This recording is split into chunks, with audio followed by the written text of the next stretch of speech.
Hola a todos, bienvenidos a una nueva inmersión profunda. Esta vez nos vamos a entrar en el mundo, fácilmente por cierto, de la Guerra del Pacífico. Pero no vamos a hablar de batallas ni de estrategias. Hoy nos centraremos en un aspecto que a veces se olvida, las finanzas. Y es que, bueno, tenemos un debate bastante acalorado entre un profesor de historia y un historiador sobre cómo Chile financió su participación en la guerra. Y créeme, sus puntos de vista son como el agua y el aceite. Lo que a mí me llama la atención es cómo este debate nos obliga a ir más allá de las narrativas tradicionales. Solemos pensar que las guerras se financian con préstamos y deudas, ¿no? Pero sí hubo otros factores en juego, sobre todo en un conflicto por recursos como este. Exacto. El profesor, él insiste en que Chile se apoyó en la banca anglosajona para obtener los fondos. Ya sabes, la típica historia de buscar ayuda externa. Pero el historiador, él no está para nada de acuerdo. Su argumento se centra en un recurso natural muy importante en ese momento, el salitre. El salitre era un mineral, digamos, esencial en el siglo XIX. Se usaba para fabricar pólvora, imagínate, y también fertilizantes. Controlar el salitre era como tener en tus manos una pieza clave del ajedrez mundial. Y vaya que este recurso tuvo un papelón en la Guerra del Pacífico. Recordemos que Perú había nacionalizado la industria de salitre en 1875, pero claro, cuando Chile capturó esos territorios ricos en este mineral, pues el control cambió de manos. Totalmente. Y aquí es donde el historiador, digamos, que desafía al profesor. Él dice que Chile no necesitó préstamos extranjeros porque, bueno, financió su guerra con la venta del salitre que había capturado. Es una teoría bastante audaz.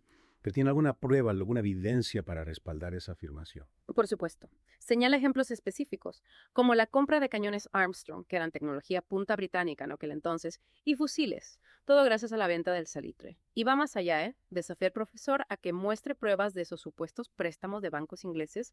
Según él, no existe. Parece que el historiador se ha convertido en un detective del pasado, ¿no? Busca pistas, rastros financieros para reconstruir la verdad. Si no hay documentos que respalden la teoría del préstamo, la venta del salitre cobra fuerza.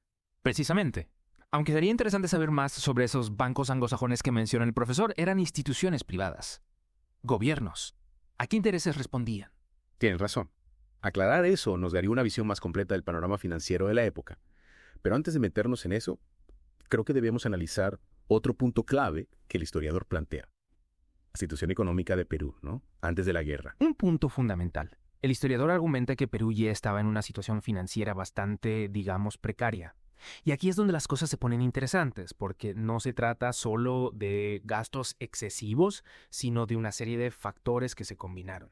El historiador menciona la deuda por un contrato de guano, un fertilizante natural que, bueno, en ese momento era tan importante como el salitre. ¿Podrías explicarme un poco más sobre este contrato y cómo afectó a la economía peruana? Claro. El contrato del guano fue un acuerdo bastante complejo que Perú firmó con una casa comercial francesa a mediados del siglo XIX. Básicamente, Perú le daba a esta empresa el monopolio de la extracción y venta del guano, a cambio de un pago inicial y unas regalías. El guano, como el salitre, era un fertilizante muy solicitado en Europa. En principio, parecía una mina de oro para Perú. Pero si era tan lucrativo, ¿cómo llegó a afectar negativamente la economía peruana? Bueno, el problema surgió cuando la casa comercial francesa empezó a subcontratar la extracción a otras empresas y muchas de ellas, bueno, digamos que no fueron muy honestas. Hubo prácticas abusivas, incluso fraudulentas. Además, el mercado internacional del guano era bastante volátil, los ingresos no eran tan predecibles como se esperaba. Al final, Perú recibió mucho menos dinero del que se había proyectado y, para colmo, acumuló una deuda enorme con la casa comercial francesa. Ya veo. O sea que este contrato del guano, que prometía ser una bendición, se convirtió en un lastre para Perú. Y el historiador argumenta que esta deuda, junto con otros factores, debilitó a Perú antes de la guerra. Exactamente. El historiador también menciona el gasto público, que fue excesivo durante el gobierno de Ramón Castilla. Castilla hizo cosas buenas, modernizó Perú, abolió la esclavitud, pero sus políticas también dispararon el gasto público, y eso no siempre se tradujo en un crecimiento económico equivalente. Claro, es como en intentar correr una maratón con un esguince de tobillo. Incluso con la mejor voluntad, las posibilidades de éxito se reducen. Una excelente analogía. Y si lo piensas, esta situación financiera de Perú nos lleva a una pregunta interesante. ¿Se podría haber evitado la Guerra del Pacífico si Perú hubiera tenido una economía más sólida? ¿Habría sido diferente la dinámica de poder en la región si Perú hubiera tenido esas dificultades financieras? Son preguntas fascinantes. Imaginemos por un momento que Perú no hubiera tenido esa deuda del guano, que hubiera tenido más recursos para invertir en su desarrollo, en fortalecer sus defensas. ¿Habría sido Chile tan audaz al iniciar la guerra? ¿O habría buscado una solución diplomática? Es difícil saberlo con certeza, pero no cabe duda de que la situación económica de Perú influyó en el curso de los acontecimientos.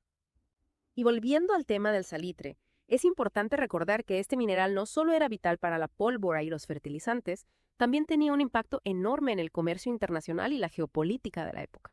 De hecho, el control del salitre era una cuestión estratégica para las potencias mundiales. ¿Podrías explicarnos un poco más sobre el impacto global del salitre? ¿Cómo influyó este recurso en las relaciones internacionales en el siglo XIX? Por supuesto.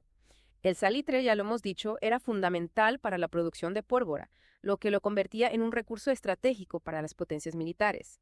Imagínate, el poderío militar dependía en gran medida del acceso al salitre.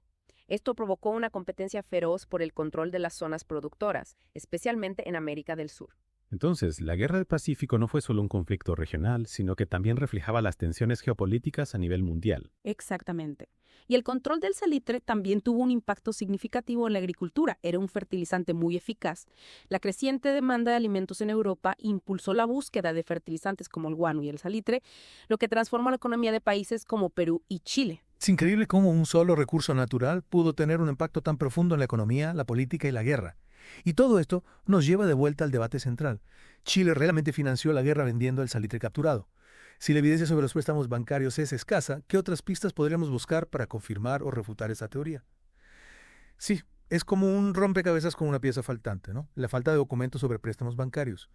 El historiador dice que la venta del salitre fue suficiente para financiar la guerra, pero podríamos buscar otras pistas. Por ejemplo, los registros de gastos militares de Chile. Aumentaron las compras de armas después de capturar los territorios salitreros. O tal vez el reclutamiento de prupas. Interesante. Si encontramos una relación entre el aumento de ingresos por el salitre y un incremento en el gasto militar, pues tendríamos más evidencia para apoyar al historiador. También podríamos ver si Chile experimentó algún tipo de auge económico durante o después de la guerra, ¿no? Eso podría indicar un flujo de capital proveniente del salitre. Claro, si la economía chilena se vio impulsada por la explotación del salitre, pues podríamos encontrar rastros en la construcción, en nuevas industrias o incluso en la mejora del nivel de vida de la gente. Exacto. Buscar esas conexiones nos daría una visión más completa del impacto del salitre en la sociedad chilena. Pero más allá de lo económico, también podríamos explorar, las estrategias diplomáticas de Chile durante la guerra. Si financiaban su guerra con el salitre e intentaron asegurar contratos de venta a largo plazo con otros países. Hubo presiones internacionales para controlar este recurso. Tiene sentido. Si Chile dependía del salitre para financiar la guerra, pues claro que habría buscado asegurar su mercado y evitar cualquier interrupción en el suministro. Analizar la correspondencia diplomática de la época podría revelar esos acuerdos o presiones. Sin duda, la diplomacia del salitre nos daría otra capa de análisis para comprender a Chile durante la guerra. Y más allá de la controversia sobre la financiación, este debate nos invita a reflexionar sobre la historia económica, ¿no? Cómo los recursos naturales pueden ser fuente de poder y conflicto. Totalmente. La Guerra del Pacífico nos muestra cómo la lucha por recursos como el salitre puede cambiar las relaciones internacionales, la economía, el curso de la historia. Este debate entre el profesor y el historiador nos deja con algunas preguntas sin respuesta, pero también abre la puerta a nuevas investigaciones sobre este periodo histórico. Es cierto. Y al final lo importante es mantener una mente crítica, ¿no? Analizar la evidencia y estar abiertos a diferentes interpretaciones. La historia no es una ciencia exacta, es un proceso de descubrimiento constante. Completamente de acuerdo. Y a ti que nos has acompañado en esta inmersión profunda, te invitamos a seguir explorando, investigando y cuestionando las narrativas tradicionales. La Guerra del Pacífico nos deja un legado complejo y aún queda mucho por descubrir. Hasta la próxima.